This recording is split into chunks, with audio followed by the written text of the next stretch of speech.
Nobody ever thought I would join the Army.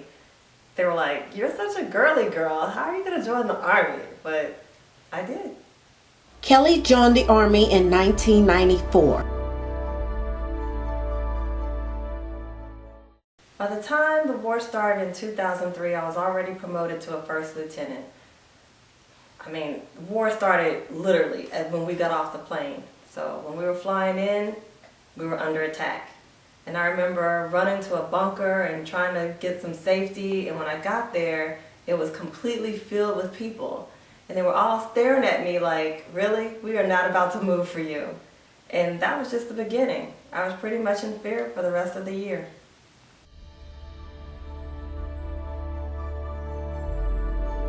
While en route to their destination in Al-Naziriyah, Keli's convoy could not avoid one of the worst sandstorms in Iraq's history.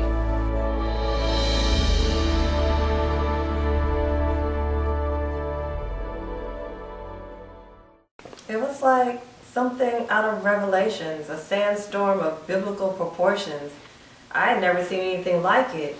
In fact, they said that it was historical. It was one of the largest sandstorms in Iraqi history, and there we were in our convoy, stuck in the sandstorm. We couldn't breathe, and we were like guppies gasping for breath out of water.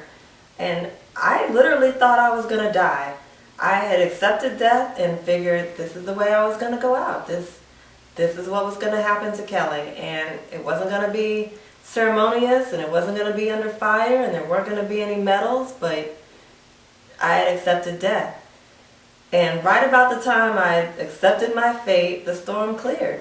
But we weren't out of the woods yet. We still had a long way to go. And it seemed like about a few minutes before we got back on the road again that Saddam's army ambushed us, and we came under heavy fire. All I remember is the fear melting away and silence. I just looked out the window. I was literally firing with my left hand instead of my right. I'm right-handed, and I just took as many uncalculated shots as I possibly could. All I could hear was the pounding of my heart in my chest and the sound of my breath on my weapon. 71% of female military personnel develop PTSD due to sexual assault within the ranks.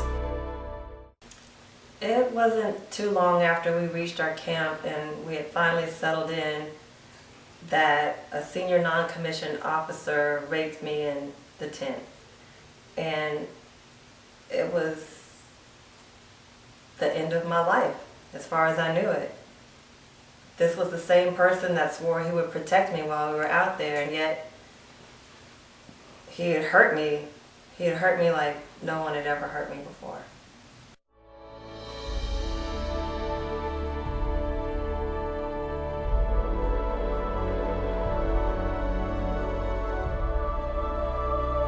Keli went on to serve another tour in Iraq in 2009. She arrived just 2 days before what is known as Bloody Thursday. Over 450 people were killed in coordinated suicide and car bomb attacks around Baghdad. I was in constant fear in Baghdad. Every single day there were bombings. Some of them were little and only a few people were killed. Some of them were large and hundreds of people were killed. But I didn't go a day without thinking, I'm next. Like, just constant fear. Keli injured her back during her last tour in Iraq. Her spine is now completely fused and held together with metal rods and pins. I had to will myself to walk again. But I'm very grateful I still have my arms and legs. Keli is now retired Major Keli Chevalier. She is 90% disabled. I still wake up every single morning at 4 a.m. I have to convince myself to get out of bed. I call it an error 404 because it's somewhere around 4:04 every single morning that I have to have a conversation with God, and God has to tell me exactly what it is I need to do that day, and I have to convince myself to get up, get dressed, get out, and go do it. PTSD affects 1 out of 10 women. It can be debilitating. I hate thunderstorms. And it was crazy, but one time I had a friend come over and she doesn't really know my history, and there was a thunderstorm when I was walking her to the front door. And right when we got to the door, it was boom! And I literally had to duck behind the wall and like talk myself down and feel safe again before I could even tell her goodbye. And it was so embarrassing, but it's the same way with fireworks on the 4th of July, driving in traffic. It is so hard for me that I have positioned myself in the city to work every day so that I can completely avoid it. Memory loss is another effect of PTSD. So this is my memory board, and this is where I keep notes to myself that tell me the major things I have to do. Like I have to remember that my son has tutorials on Wednesdays, and so I pick him up a little bit later, and I remind myself of, like doctor's appointments, and just, got to pick up my glasses, and that way I can kind of track the major things that I have to do from day to day.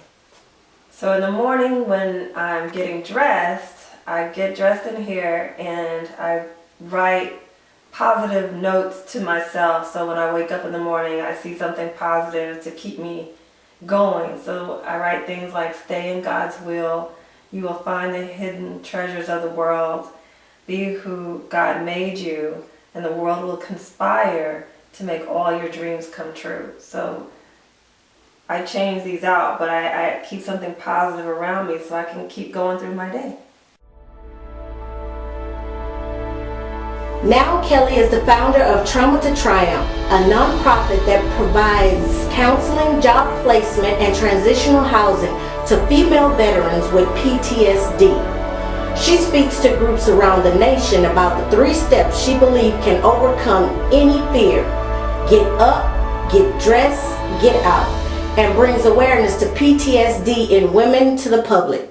So I know it's weird, but I, for some reason, cannot let go of my uniforms. I mean, it's almost like I think the Army's gonna call me back up one day, or I don't know. It's just crazy, I guess, but I still have all my uniforms and they're still hanging up just in case Uncle Sam needs me.